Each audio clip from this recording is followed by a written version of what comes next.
Este tema, ya está comenzando esta reunión y por lo tanto hay que ir desglosando algunas ideas. Este encuentro que va a definir principalmente los plazos de la demanda. Y es por eso que nosotros ahora nos encontramos acá en el estudio con el asesor jurídico técnico de Chile para la Haya, Andrés Jana, a quien le damos la bienvenida. ¿Cómo está?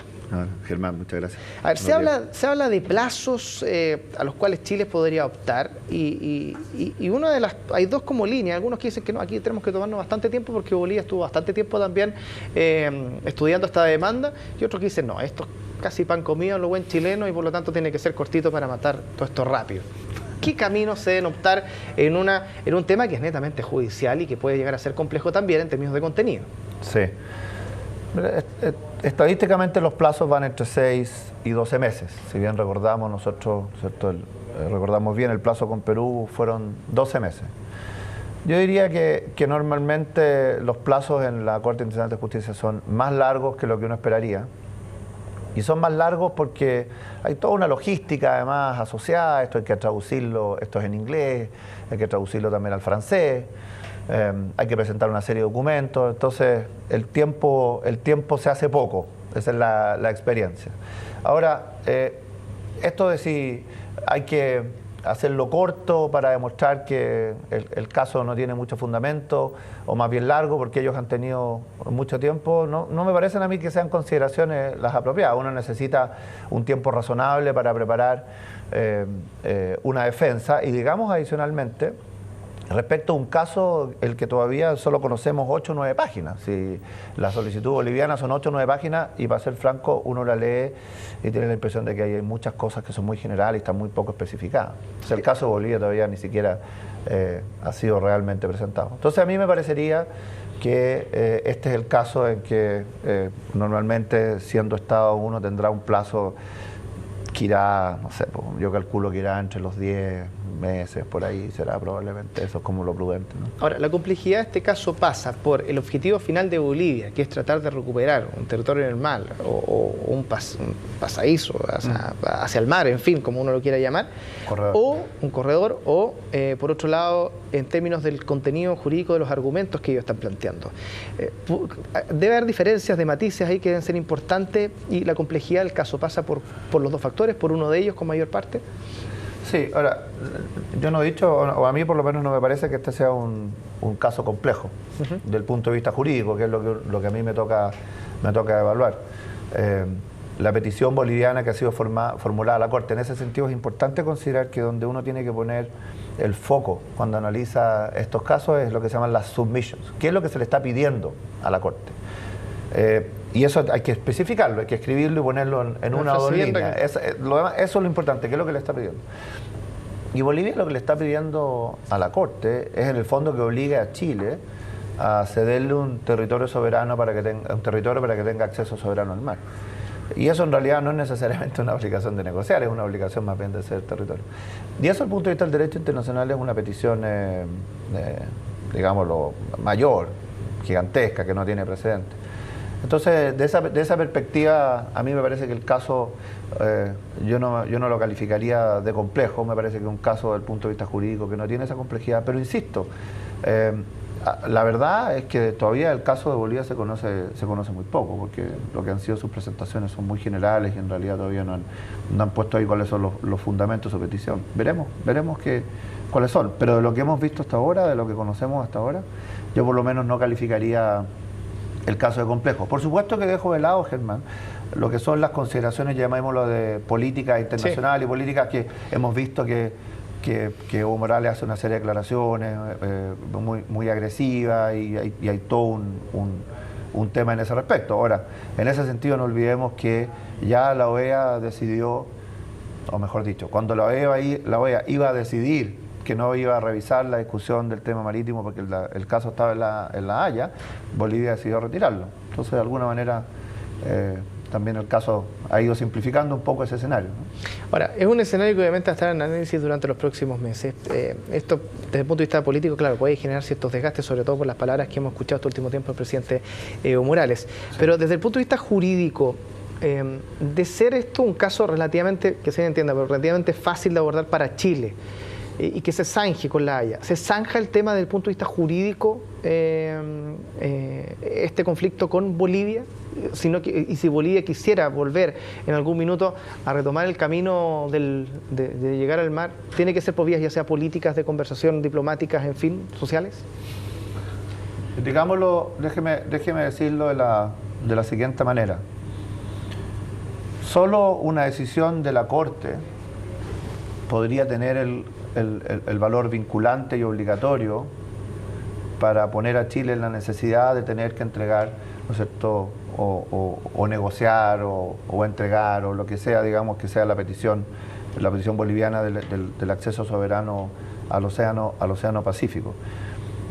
Si la decisión de la Corte, como todos entendemos y esperamos que debería ser, es una decisión negativa a ese respecto, bueno, Bolivia va a estar, yo diría, más o menos en la situación que está hoy día, si no es muy distinta. La situación que está hoy día es que hay un tratado vigente, el tratado de 1904. Chile no tiene temas pendientes y por lo tanto cualquier solución al problema tiene que venir o derivar de una solución negociada en que ambos países estén dispuestos a llegar a un acuerdo. ¿Usted califica esto como un caso completamente distinto a lo ocurrido con Perú? Sí. De hecho, ayer me hicieron esa pregunta y quiero explicar por qué veo que el caso es completamente distinto. En el caso con Perú, lo que hay es una disputa acerca de si existe o no existe una frontera marítima, ¿no es cierto? Chile dice que sí, Perú dice que no. Y la discusión de Chile dice que sí porque hay un tratado y Perú dice que no porque ese tratado no existe y por lo tanto la Corte tendría que fijar la línea equidistante. Aquí la posición de Bolivia no invoca ningún tratado. Bolivia lo que dice es que existirían actuaciones de Chile o una serie de antecedentes que habrían generado una obligación para Chile de negociar una salida soberana con ellos al mar.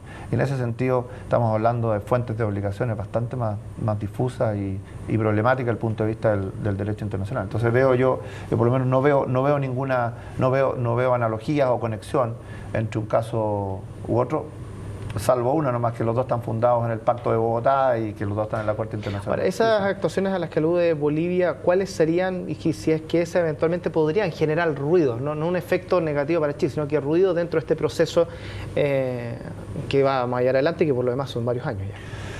Sí, bueno, señala varios, digamos, ¿no? Esta es una historia, la historia de Chile con Bolivia es una historia muy larga, estamos hablando de más de 100 años, pero señalan algunos momentos de la historia en que obviamente Chile y Bolivia negociaron o que Chile tuvo la intención de darle alguna solución.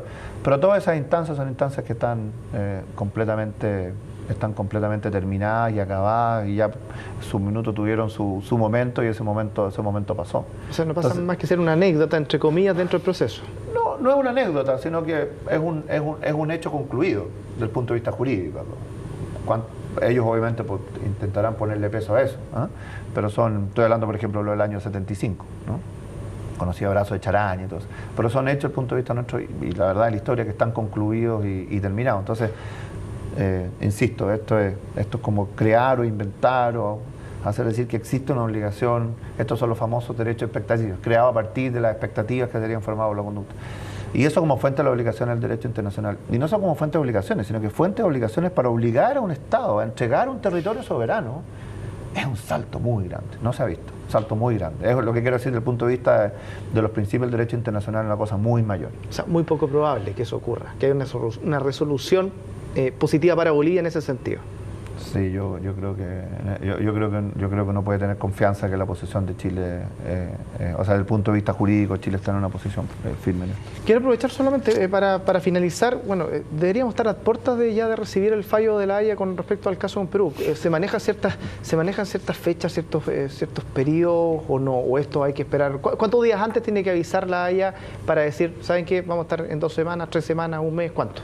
Sí, usualmente avisa con un par de semanas de anticipación, más o menos, un par de semanas, 2 a 3 normalmente, últimamente han sido 2. Entonces vamos a saberlo con esa anticipación, 10 días también puede ser. Ahora, la verdad que nadie puede, en eso es pura especulación, o sea, para ser bien franco, eso es pura especulación. Lo que sí es una especulación, llamémoslo así, articulada, porque se basa en la experiencia de la Corte, los tiempos ya van a ser como 6 meses, más o menos, ¿no es cierto?, después de los alegatos. Ese es como el tiempo que típicamente la Corte se toma en sus procesos de deliberación. Y lo otro que es importante considerar es que la Corte usualmente, o sea, la Corte para leer el fallo, que se llama, ¿no es cierto?, la lectura del fallo, tiene que estar reunida. Y los jueces no viven en La Haya. O sea, los jueces viven en sus países respectivos, muchos de ellos, claro, pasan tiempo en La Haya, por supuesto, pero no viven ahí. Entonces, normalmente las lecturas de los fallos se hacen en el contexto de algún otro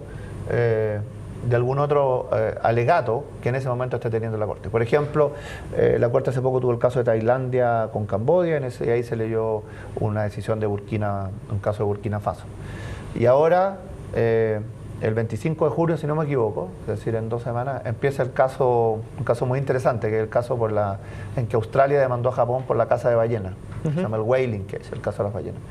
Y la Corte fijó 3 semanas de alegato.